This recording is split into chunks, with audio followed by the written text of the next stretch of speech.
সকাল থেকেই মনটা কেন জানি ভালো লাগছিল না, তাই ভাবলাম যে একটু পাহাড় থেকে ঘুরে আসি। অনেকদিন হয়ে গেছে, কোথাও যাওয়াও হয়ে ওঠে না। তার জন্য পাহাড়ে বেরিয়ে পড়লাম। কেন জানি না, এই পাহাড়ে গেলে আমার মনটাও ভালো হয়ে যায়। এই রংটাতে কিছু না কিছু তো একটা ব্যাপার আছে। এত সুন্দর ওয়েদার ছিল আজ, বলার বাইরে।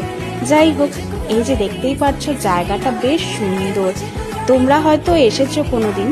যাই হোক, তোমরা যদি কেউ জেনে থাকো জায়গাটার নাম, অবশ্যই কমেন্টে লিখে রাখবে। তো আজকে ঠান্ডা ঠান্ডা একটু ওয়েদার ছিল, আর এই যে জায়গাটা দেখেছো, আমিও বহুবার এসেছি, তার জন্যই বলছি জায়গাটা আমার খুব পছন্দের। আর কিছু প্রিয় মানুষের সাথে এসেছিলাম।